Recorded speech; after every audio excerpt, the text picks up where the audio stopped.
just think back about what made you want to be a doctor, what got you Correct. excited, what gave you passion, because there are going to be points in residency and in your career that you lose that, and you are either burnt out or going in another track, or pressures from like which it could be from the hospital itself or your colleagues or whoever, your boss, you're pressuring you in different angles or directions.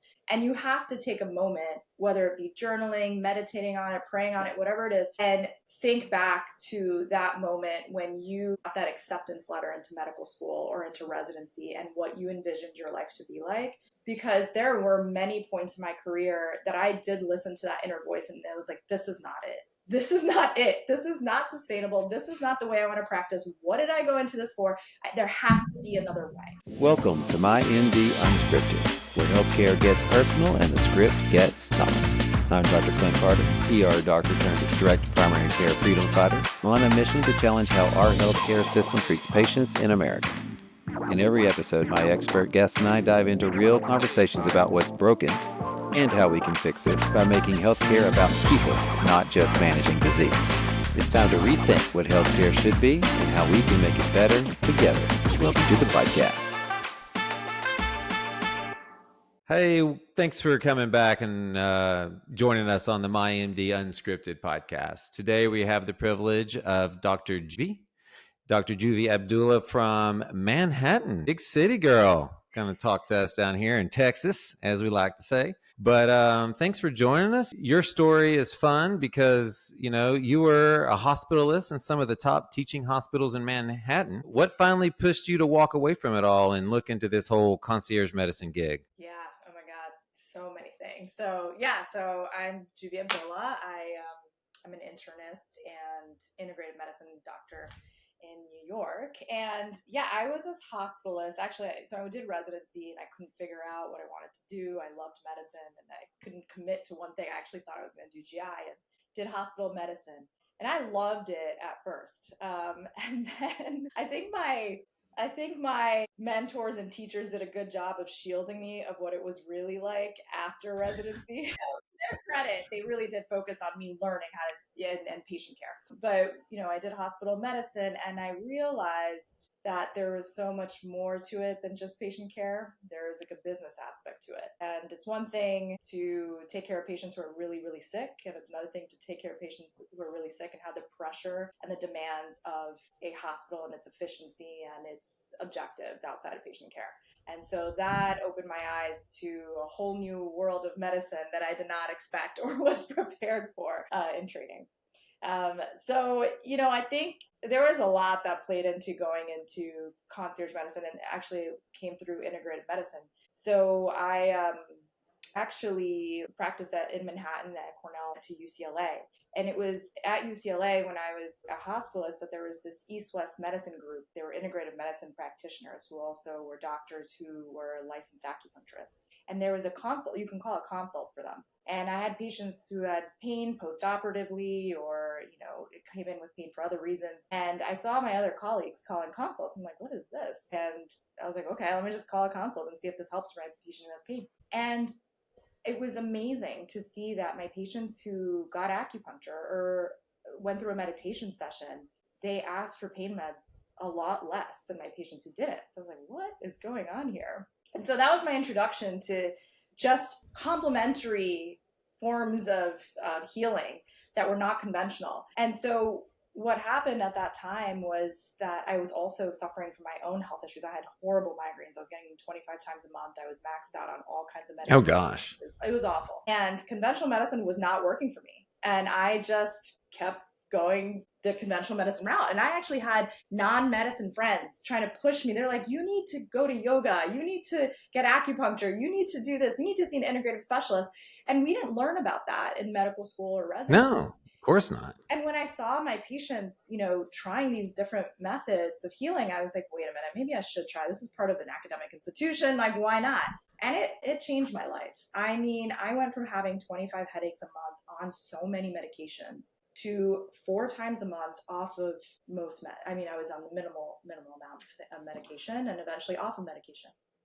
Well, I mean, what do you think made the biggest difference? What part of the process? I think it was an integrative medicine doctor sitting me down and saying your lifestyle is horrible. So I Yeah. was as a hospice, I was working either 7 days or 14 days straight. On those weeks, I wasn't eating well, I wasn't sleeping well, I was highly stressed, no self-care. If I exercised, it was on my weeks off after 3 days of recovering from being on surgery. Right. So like 3 days. Yeah. Yeah, it was such an unbalanced life. So that was one. So one, accountability, admitting that I had an issue with my unbalanced life. Acupuncture helped significantly. That's awesome.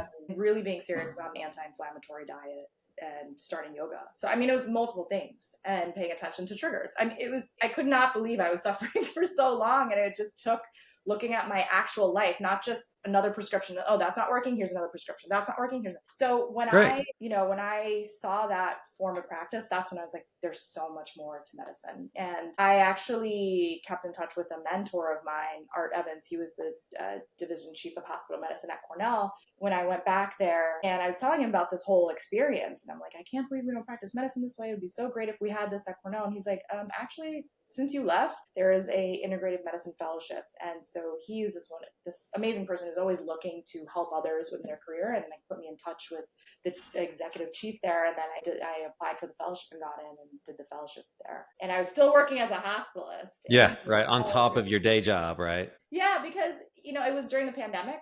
And at that time, even though I was starting to get disillusioned with hospital medicine, we were right in the middle of the pandemic, and I just abandoned my colleagues. And it was a strange time, to say the least. And so I felt like that's what medicine the world needed us, hospitalists and doctors, to really just push through that time, which was a very difficult time. And once things sort of settled, I was like, what am I doing here? And my patients I'm seeing, I don't have time to counsel them on diet, lifestyle. I had patients coming back with heart failure exacerbation. I would, give them diuretics. They would get discharged and come right back in a couple of months because of dietary indiscretions that I never even got to counsel them on during their last hospitalization, because the focus was get them out of the hospital. Right. Get them in, get them out. Yeah, get paid, get them out. It was so unsatisfying. And I just really missed having that sort of long-term patient interaction and actually getting to the root of a problem when I started to use integrative in hospital medicine, which it is possible, but very limited. Well, it just takes time. Yeah. And you're not given time as a hospitalist. You've got to turn them over. You got to get them out of the hospital, ideally before noon. I mean, these things were like, how is that even possible in certain situations? And so, so that those competing factors really made it untenable to take care of patients the way I wanted. And so I then moved into the integrative center where I was doing hospice medicine, integrative, and then I did integrative medicine full-time, outpatient, still in an academic institution, which I loved. I found my calling. That was a great experience. I saw so many cases. Again, you still have to think about even if you're in an academic institution or a hospital, you still have to think about, how much you're working and if you're bringing enough money to the department and all those things. I'm like, if I'm doing it here, why not do it for myself? And it just, right.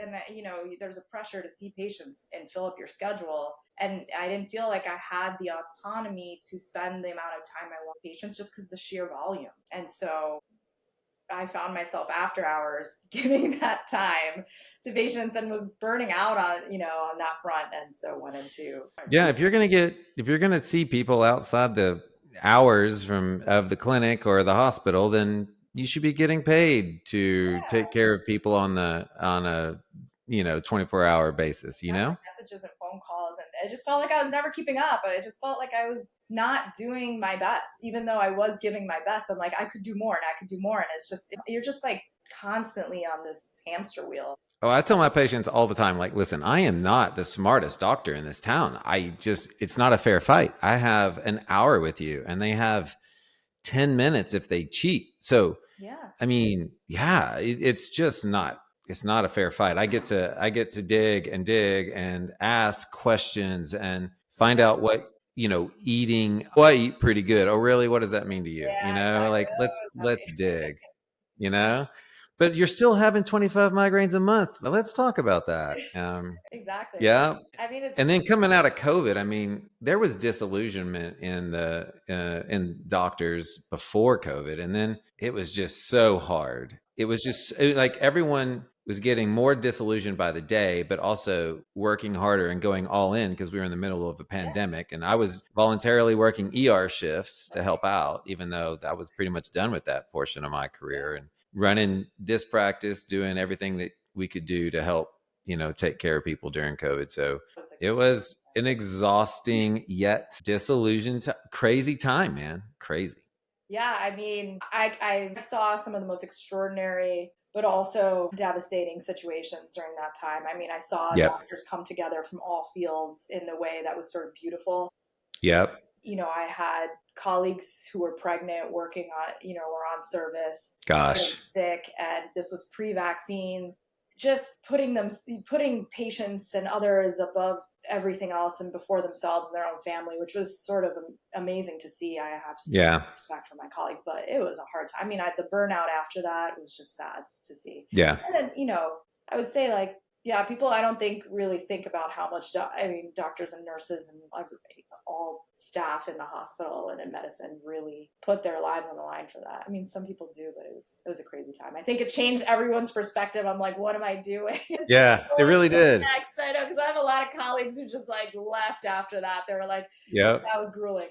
So yeah. No, I mean, there's boiling a frog, right? Like you don't know you're being boiled until it's too late. And then there's COVID and you're like, no, it's freaking hot in here. Like I can see it now. And then I didn't realize how warm the water was. This turned up the heat. And then when that died down, it was like, okay, let me take a fresh look at this. Is this the pot I want to be in? So tell me about I was going to say, just tell me about the transition to a new kind of thing. So when you jumped out of that pot, what are you doing now? So now I joined a private practice with Dr. Jessica Wise McCarthy in Manhattan. So she and I met through the University of Arizona fellowship. So I did the Cornell one and the University of Arizona Integrative Medicine fellowship. And afterwards, she was in Manhattan. She invited me to lunch, and we just hit it off, and we had such a similar way of viewing medicine and how to practice and incorporating integrative medicine. And she invited me to her practice. I didn't jump in right away. It took me a couple of years before I hit her up, and I was like, hey, Jessica, about that practice you had invited me to. So it's a huge leap. I wasn't ready. I wasn't ready at that time. I think I had this ideal of being in an academic institution, correct, yeah, seeing patients from all economic backgrounds. And I think finally it just got to me. And I also wanted something new in my life, and I wanted to practice medicine without being told how to do it. And just, you get to a point in your career where you're like, I've done this enough. I've seen thousands of patients. I want to practice a certain way. I'm just going to do it. And so I took the leap of faith. I was lucky. I had an opportunity present itself, and with someone who had experience in private practice and concierge. And so it wasn't like I just went off on my own. I was lucky. Other people do it, and I respect them for it.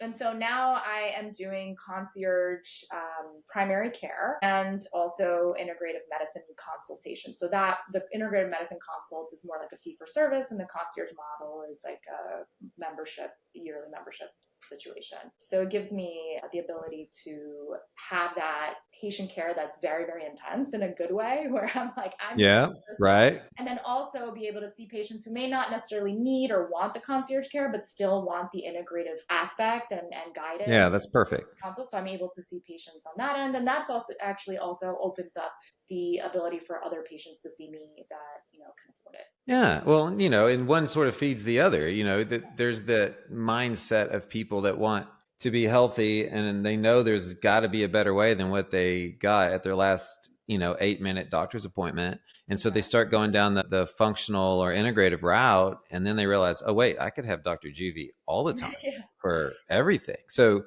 there becomes the financial piece to it. Do I want to pay a membership when I have insurance and stuff? And it takes time for people to wrap their brains around. But when they realize the level of care, the time and energy and attention that you give in this, that we're allowed to give in this business model, it's going to turn some heads. When did you join the concierge practice? November of 2024. So pretty recently. All right. So that's awesome. So we're almost coming up on 6 months then. And it's going well. I actually, the first month was scary. I was like, is anyone going to see me? Like, does anyone even know I exist? outside of Cornell. Those first 2 weeks were just kind of heartbreaking. I had patients call and want to set up an appointment, and they just aren't used to a model where you're paying out of pocket, Yes. right? And I think Yeah. that was really hard for both me and my patients, because I felt so sad for that. And my patients, the secretary is telling me, like, I had some patients crying that they can't see you anymore. And it's just, oh, those 2 weeks are horrible. But some patients ended up like deciding that this made it, they were going to make that financial sacrifice because it made a difference in their life. And for some, it doesn't make sense. And I understood that. And I definitely referred them to other doctors who take insurance. But unfortunately, I think what patients are looking for, it's really hard to get in an insurance model. Like, I had patients that were complaining that my doctor won't respond to me. It's been 2 weeks, and it's our primary care doctor about an issue. And, so it's hard. It's hard when you have a panel of 1,000 patients. How can a doctor see patients from 8 in the morning to 5 p.m. and answer the hundreds of It's impossible. So yeah, I think for some patients, it's a shock. There's like that sticker shock situation. And then they're like, wait a minute, but I'm not getting the results. It doesn't make sense. And then sometimes for patients, they're like, well, I spend money on a bag that could cost me a consult, or like, it just depends on priorities. And so I wish it was available to everyone, but it's just not the case. I do love, I love that what we do pushes the envelope for everyone, right? So the system is broken and our opportunity is to show a better way. Yeah. But like you said, like the average doctor in my neck of the woods has 2,000 to 3,000 patients on their, panel. So they're always scheduling a month or 2 or 3 out. It's short visits. And then you have insurance. So they're on your insurance, I guess. But then when you go, it costs money. And then if they want to do anything, it costs money. And then, so they're constantly costing you money anyway. And so it's an opportunity in the concierge direct primary care world, 300 to, in the DPC world, you can get up to 500, maybe patients per doc. But if every doctor in the world was suddenly concierge or direct primary care, we would have a doctor shortage, right? Like, it's not the only solution, but what I do love is that it pushes the system and other potential solutions in the way of true patient care, patient first, preventative care, the kind of things that just insurance doesn't know how to and doesn't really think they should have to pay for, right? Yeah. How do I bill? Hey, this person, hey, thanks. Why don't you pay me for the CHF admission that person didn't have? Exactly. Right? How do you calculate that? Yeah. I know there's so much I did that just there's no billing code for it. That's No. what I was frustrated by. I'm like, what? I spend so much time, but here's this level 2, so it's ridiculous. I just didn't want to think about billing. But yeah, going back to preventative care, I mean, that is just, I think that's where concierge, direct primary care, integrative medicine, that's where it thrives, because the current model is very acute care based, chronic disease medication management and stuff. But if you want to make sure you stay healthy and live a long life with a good quality of life, and that you don't end up getting diabetes, heart disease, all these things, if you have it, it doesn't get worse, then this model is necessary, because, or maybe hopefully other models pop up that work for patients. Correct. But yes, there's no other way. You can't see a doctor for 15 minutes and expect to talk to them about all your issues. I mean, my first consult is an hour and a half. Yeah. And many times I'm running late because I'm talking to my patient for 2 hours, and they're like, whoa, I didn't expect to be in a doctor's office for 2. I'm like, I need to get all this information. And I talk about specifics, down to the brand of, if they tell me I eat oatmeal, I'm like, no, that's not enough. What brand? Yeah. And they're like, wait, what? So that's awesome. Same thing. They're like, oh yeah, I eat healthy. Like I drink nut milk. I'm like, no. Tell me which brands. Nope, that's not a good. So it's I get down to that. I like I'm calculating the amount of protein, fiber, omega, fats they have in each of their meals. So I have to do a lot of work, and I expect my patients to do homework. I mean, if you come to see me, you're going to get homework, and it's not the right fit for everyone. And even my patients who come in and they're like, oh, I'm looking for a concierge doctor. I'm like, okay, let me explain to you how my practice works, because you may not be ready for it. I am so invested, and it's very satisfying to have patients who are invested on that, and because it's satisfying for both of us.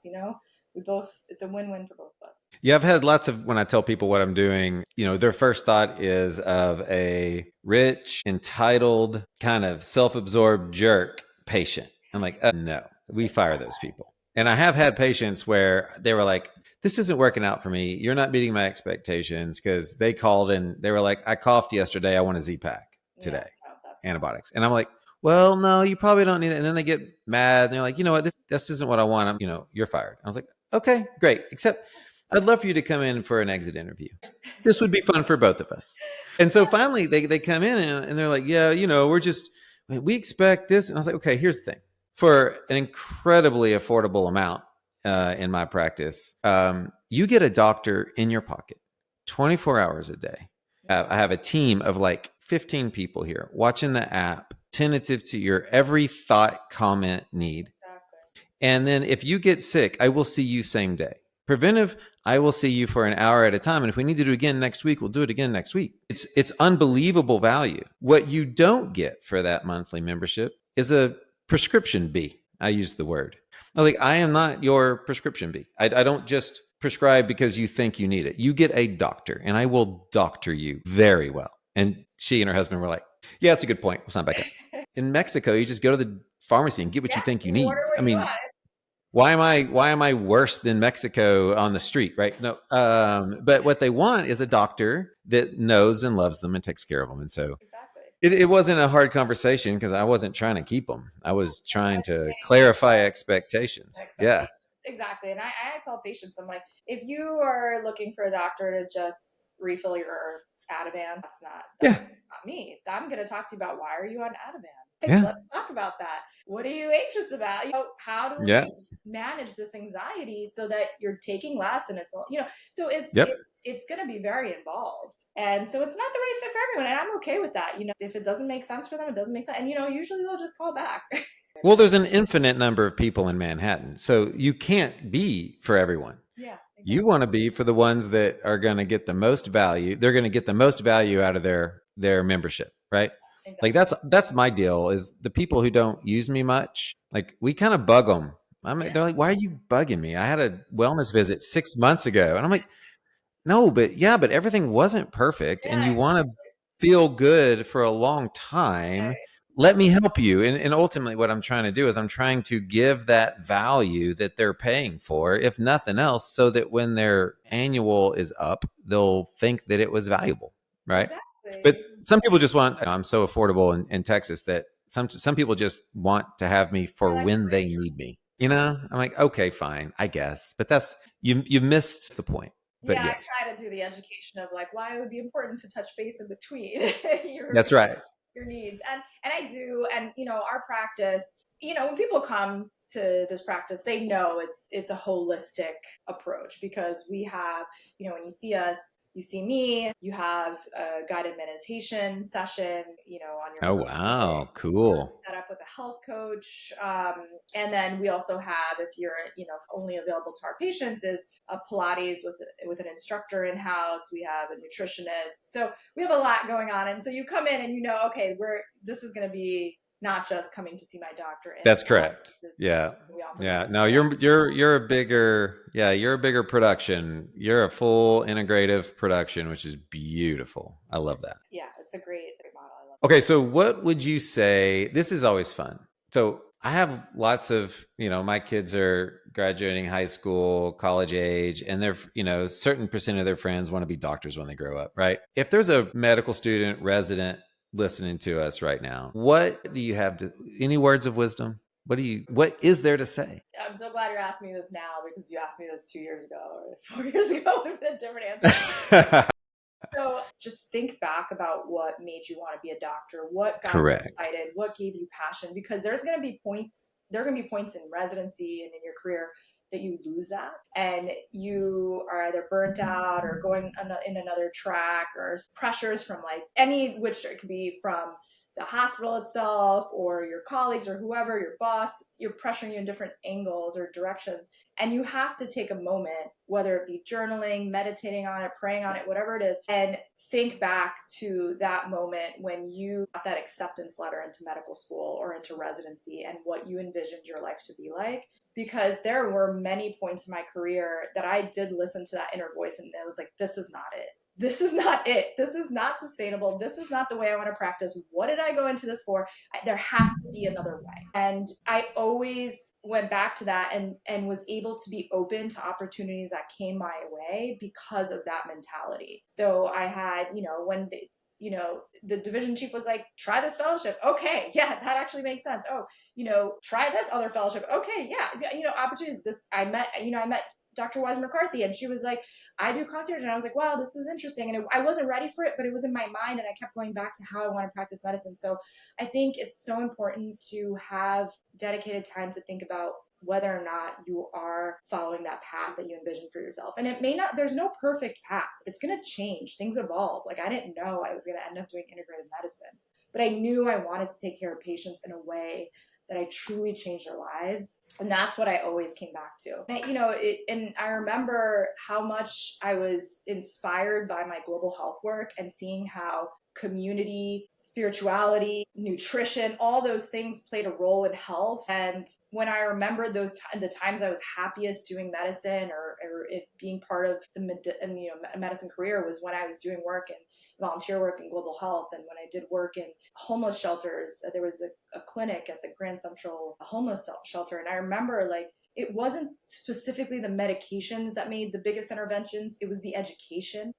Yep. I remember thinking back to that and I'm like, I don't do as much patient education in hospital medicine. And I remember that being the biggest intervention that I ever made when I was a medical student. And so when I kept thinking about how much I want to go back to feeling that feeling of changing someone's life, it's not whether it's 20 or 40 of IV Lasix. It was, what do you envision your health being like and how do we get you there, and what are your barriers, and addressing barriers. I remember addressing barriers. Beautiful. Was the biggest thing when I did that work, and I wasn't doing that on a daily basis. So when I thought about that, that's when I got into it. So just think about the initial thing that gave you passion in pursuing a career in medicine, and just periodically remind yourself of that. And I did journal a little bit throughout the years. I wish I did it more.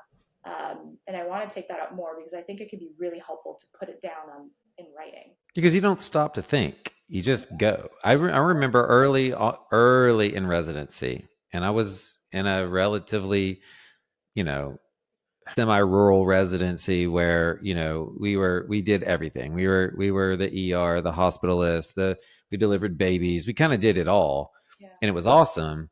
But I do remember patients going, well, why can't we just do this? Like the common sense thing here is this. And I was like, well, that's not really how the system works. Right.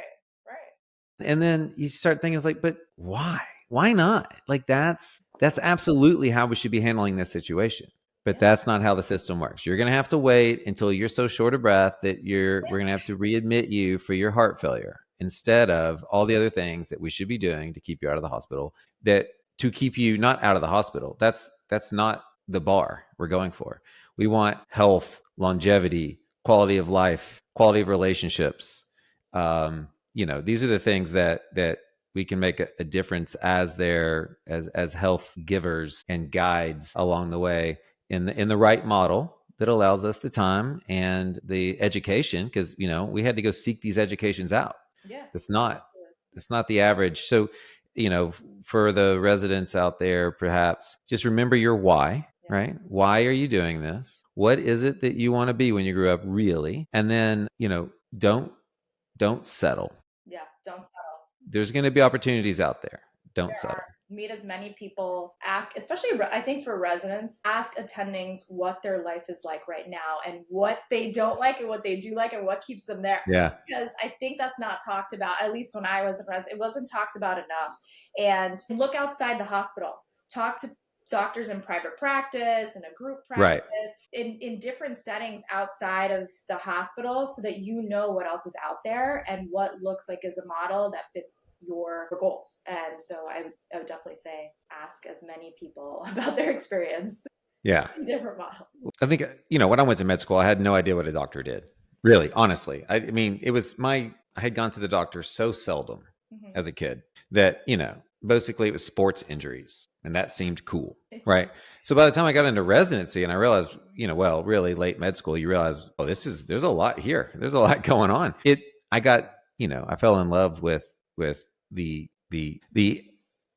avenue to be able to help people, the ability to take this knowledge, to be in the top 0.0001% of the world that gets to have the knowledge, and then apply it to my, community. It's like, well, that's freaking awesome. And then somewhere along the way, that just kind of gets beat out of you till you're like, oh my gosh, I hope I can see enough people this month to cover payroll and and all the things. Excited to wake up and go to work. I mean, work is like a third of your life. The other third is presumably maybe sleep, if you're even that. So, and then that's a long time you're going to be doing this for, and for a good part of your day, week, year. So you really have to be excited and love what you do. Otherwise, it's misery. If you're miserable for God knows how many until you decide to retire, I think a lot of doctors go past the age of 65 practicing. That's too long to be unsatisfied. Well, and when you're asking these folks, when you're asking private practice docs and hospitalists and teaching hospitals, and you're getting a kind of a wide sampling. Ask them, have they been divorced? How many times? Like, do they, their home life is usually, if you're going to go all in and give it everything that this system right now asks of you, well, something has to suffer. Yeah. And so usually there's some, you give some sleep away. That's pretty common, but then you run out of that to give. And then pretty soon it's your relationships, your loved ones. They pay a pretty hefty price. Sometimes, every once in a while, my wife, who is a physician assistant and is my business partner, so it's a double inside joke. But every once in a while, we'll go somewhere nice to eat or do something nice for ourselves, and I'll just joke and be like, "Man, it must be nice being married to a doctor." And then I duck because she swings at me. Yeah, I was gonna say. And she assures me it is not, but. No, but it's just funny. The I don't know, when we were growing up, I just figured doctor meant happy and rich. But I mean, that's not why I went to med school, but that's just kind of the assumption I made, Happy and in debt. Happy, not even burnt out and in debt is the first part of the career. It's probably the more honest depiction. But yeah, no, I mean, I agree. I mean, this is a constant conversation that my husband's a physician. He does interventional pulmonology, and totally, I mean, I do integrative medicine, less invasive as you get. But yeah, so we have to constantly remind ourselves about our goals and and is this worth it? Are these hours worth it? What does our daughter's life look like? And right. What does our family life look like? How long has it been since we've been on a date? So it's constant reevaluation. Yeah. With two people in healthcare. But yeah, I mean, you do. Yeah. Make sure other things in your life don't suffer. I mean, the balance part is so important. And I think at the end of the day too, like we didn't talk so much about this, but I felt very uncomfortable telling patients about how to be healthy without practicing myself. And now I'm in a position where I can practice what I preach. Yes. So that feels good to be aligned. Feels good. What you're teaching and what you're doing. Whereas like that wasn't the case when I was in hospital medicine or even in any other practice style. So I have the time and the ability to do that. And so that feels really good. It feels really good. So personally, professionally, relationally, it's been, you would say it's been a good transition. Yeah, absolutely. I mean, there are the pains of building a practice and a panel and learning the business side of things and all that stuff, but it's also kind of exciting to try something new and different. It's really fun. Yeah. I've fallen in love with running a business. Where I run out of, where my work-life balance gets thrown off now is not charting and a hospital beating me up. It's right, exactly. It's more like, well, I should probably quit doing this extra thing for the business and pay attention to my family while they're still in the house. Yeah. But it's partially because it's just, God's given me the joy of it and wanting to grow it. And so it's just really fun. Okay. To wrap this up, Juvie, since you are an expert in this field, what is one thing that you do on a regular basis that makes a significant difference, quality of life for you, whether it be a supplement, whether it be some sort of practice that you do on a relatively routine basis, at least, that our listeners might be able to implement that could potentially start them down the path of better? A hard one. There's so many good ones. Let me think. Okay, most simple one that I do every day is a five senses grounding ritual. I feel like rituals are really important. They've been used for thousands of years to ground people for anxiety, all kinds of things. So what I do is most of the time I do it earlier in the night. So as soon as the sun goes down, I dim the lights. So just like grounding my sense of sight, sound. I make sure there's no like TV on in the background or noise or whatever. I play like either, very relaxing music, or I'm mindful about keeping it quiet as much as I can with a toddler. I engage her in that. So we pick music together. And then, I'll have herbal tea to ground my sense of taste and smell the herbal tea before. And it only takes 5 minutes. Sometimes Right. I'll put on essential oils, so like a diffuser. So just grounding all those senses and creating a very relaxing atmosphere. Because sometimes, there's this craziness as I like come home from work and like try to make dinner and get everything ready. Yeah. So I can be like on edge, and I hate that feeling. And so doing this ritual that takes 5 minutes and engaging my kid in it too, because otherwise I can't do it.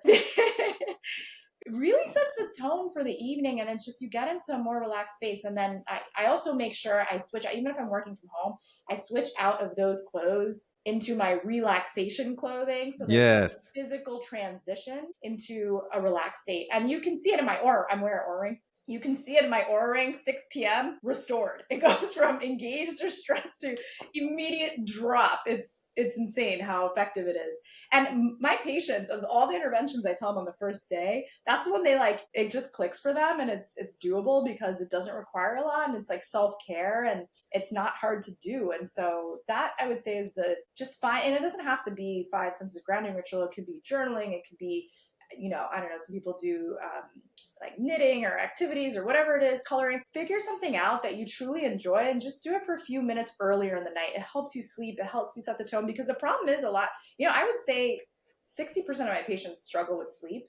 And you can't expect to be so wired, busy, still working on your computer, shut your computer, brush your teeth, and go to bed. That's not going to work. You have to sort of transit. You have to fall asleep, not like just go to, it's dive into sleep. Dive into sleep. That's not going to work. So you really need to transition it, because all of that can go into your sleep and not give you quality rest if you're like stressed or like wired beforehand. So I think that really has helped me. I mean, I do a million different things, but that's probably the easiest one. That's a beautiful one. I should absolutely incorporate that one, because life is crazy. Life is almost more crazy when I get home than it is at work sometimes.